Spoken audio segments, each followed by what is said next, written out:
Hi guys, Josh here, aka Beards and Books. Today I'm bringing you an original tag video. I hope you enjoy.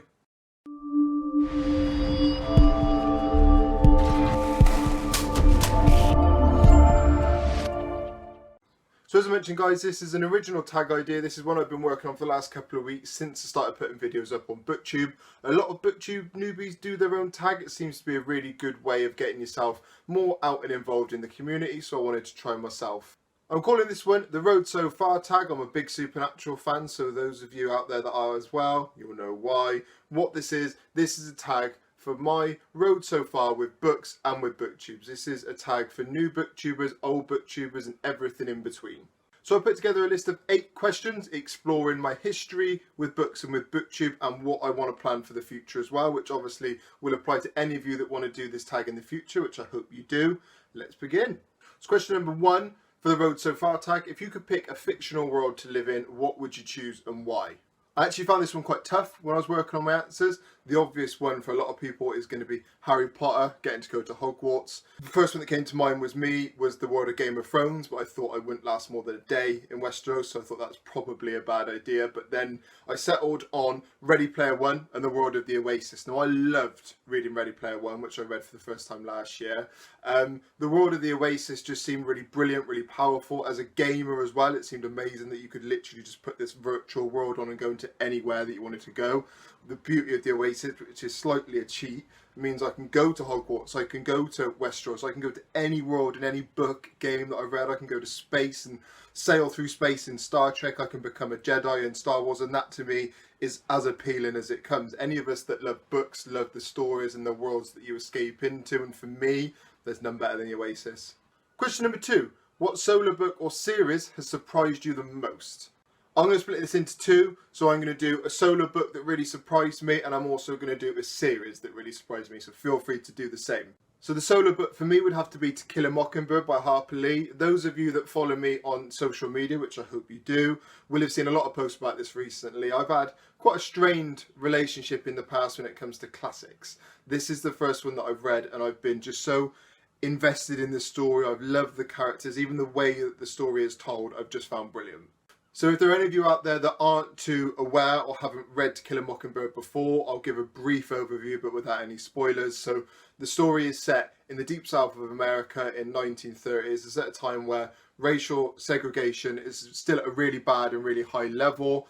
We are told the story through the main character's daughter's eyes. So we follow a lawyer called Atticus Finch, and we follow his daughter, Jean Finch, Scout, through the story. So she's the one that actually tells the story. I don't want to give too much away because I know there are still a lot of people that haven't read To Kill a Mockingbird, but I gave it a solid 10 out of 10. The emotional level was brilliant, even through the parts of the story where we're just following the family and we're learning more about them. I found it so engrossing, I couldn't put it down. It's only a short book, it's not far over 300 pages, so if you're anything like me, you'll be able to get through that nice and quick, especially when you get fully into the story. I'd highly recommend it. So part 2 for that question is series that surprised you. Again, if you follow me on Instagram, you'll have seen I've been putting up a lot of posts recently about the Miss Peregrine series. Now, for me, when I started picking up my reading again, probably about a year, 2 years ago, I wasn't overly sure where to go, what to read, so I was kind of picking books at random. One of the first ones I picked up was the first book of Miss Peregrine's, the Miss Peregrine's Home for Peculiar Children, and I loved it. I found it slightly slow to start off with because you're being introduced to the characters and their backstory, a lot the same as any series, but as soon as it got going, the story gives you a real mix, in my view, of like the X-Men but with a gothic twist. It's done in a really interesting style and setting. There's interesting twists around time travel and loops, and the characters are all interesting in their own way. Now, some of you might have seen the film that Tim Burton did. Personally, the film didn't come anywhere near to the book, so if you've watched the film and judged the series, I would definitely recommend going to pick up the first book at least. The 4th book, which I think is probably going to be the last book, A Map of Days, is due to come out in October in the UK, I believe, towards the end of the year. So it's a good time to pick up the series if you think you might want to give it a try. Don't judge it by the film. It was a brilliant, brilliant series. Again, it's only short. It's not far over 300 pages, I believe, so you'll be able to fly through it nice and quick as soon as you get into it. Question number 3. You can pick one author to meet. Who do you choose and why? For any of you that have watched any of my previous videos, especially the Booktube newbie tag, you all have heard me speak about Game of Thrones and my love for the series. I'm a massive Game of Thrones fan. I started watching the TV series and then I found the books after. I was daunted, the same as a lot of people are with the books at first, because they are so big. But as soon as I got into them, as soon as I got into probably halfway through the first book, I fell massively in love. Now, I've been spacing out the Game of Thrones books for one reason only. George R.R. Martin has a really bad track record for delaying books and for how long it takes him to bring the following book out. So with that in mind, I'm reading book number 5 at the minute, which is A Dance with Dragons Part 1. The only book I've got left after that is A Dance with Dragons Part 2, with the final book in the series due to come out some point next year is the kind of rumoured date. So I would get George in a room, I would pin him down, I'd get him a drink, whatever he wanted, but we wouldn't leave that room until I found out when the last book was coming out. Game of Thrones fans out there will 100% understand where I'm coming from. It's so difficult not to tell people to read Game of Thrones, but so many people don't want to, knowing that the final book isn't out yet. And I 100% understand why. I'll have finished the available books within probably the next month or so. And then God knows how long I'll have to wait for the last book. So I get George, and we'd have a good old chat about it. Question number 4. If you could only read one genre of book for the rest of your life, what would that be? I actually struggled a bit with this one. So for me, my main series is fantasy. Without a shadow of a doubt, fantasy is the genre and the style of books that I enjoy the most. The world setting, the characters, the fact that a lot of the time it's in such a different world from our own has always intrigued me.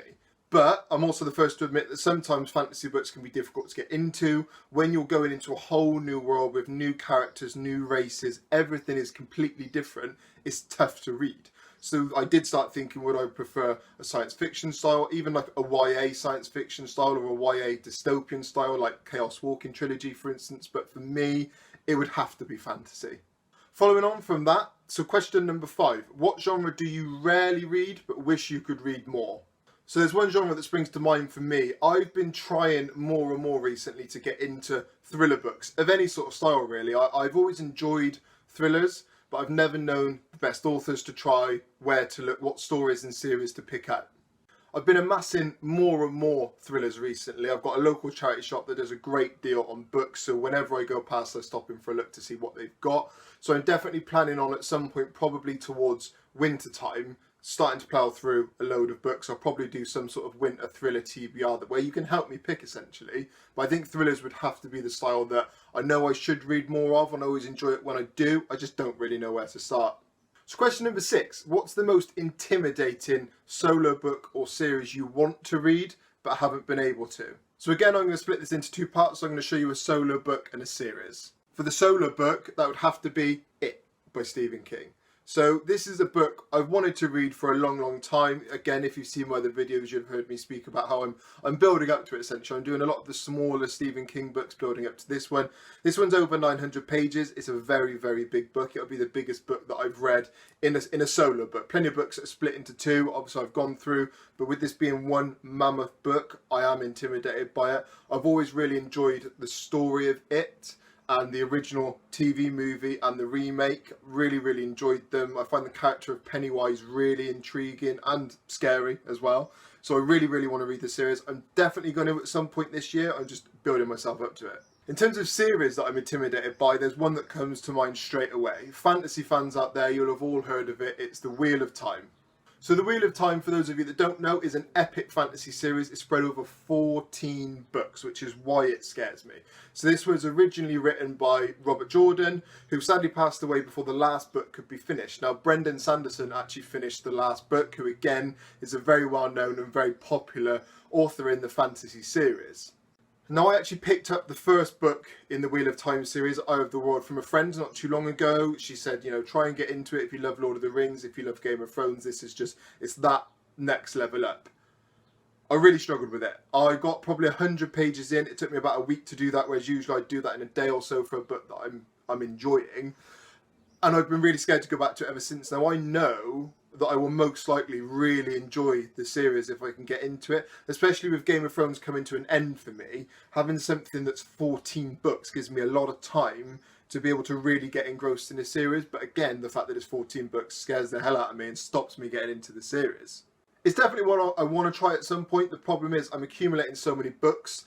The thought of starting a 14-book series, I know I'm not in the right headspace for it, so I'm probably going to wait till I've got through a lot of the books that I've wanted to read for a while, and I'll come back to it at a time where I can maybe do 2 or 3 back to back to get properly engrossed in the story. Anything that writes 14 books in a series has to be good, is the way I look at it.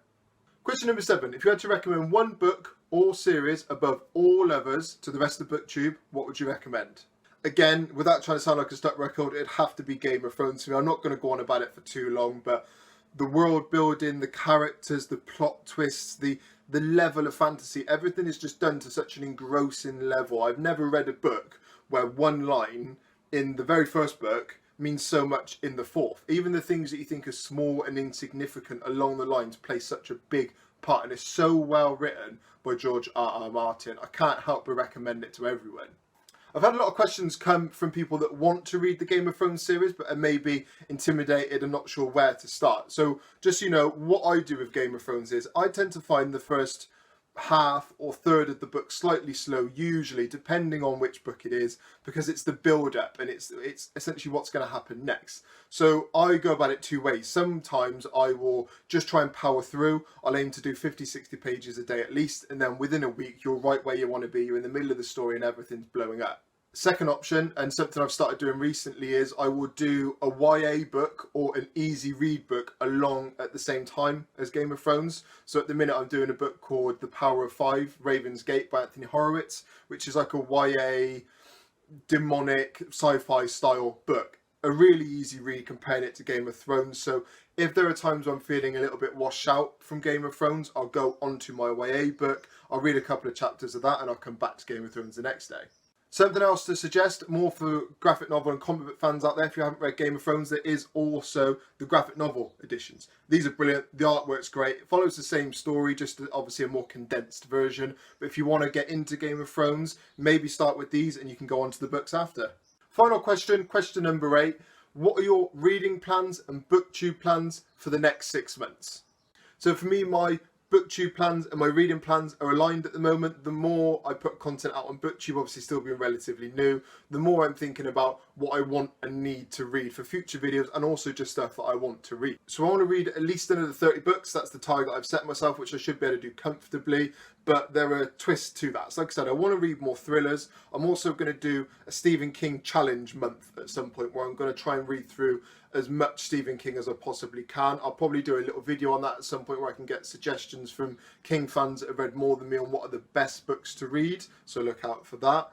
Other than Stephen King, I just try and read 30 books in general. I definitely want to try and read more high-level thrillers, but again, I'm going to look out for recommendations, and I'm going to try and finish series that I've started, such as Chaos Walking, Game of Thrones, and any others that I picked up along the way. So guys, I really hope you've enjoyed this. As I said, this is my first attempt at a Booktube tag. I've tried to keep the questions varied and different from other tags, so I really hope this is one you'll take it yourself. Any Booktubers out there that have enjoyed this, definitely take it up. I will look out for your videos. I will tag some of my fellow Booktubers down below. I am still new to Booktube, so I'll just tag the ones that I've been speaking to the most. But if you've enjoyed, please like and subscribe, and I'll speak to you soon. Bye-bye.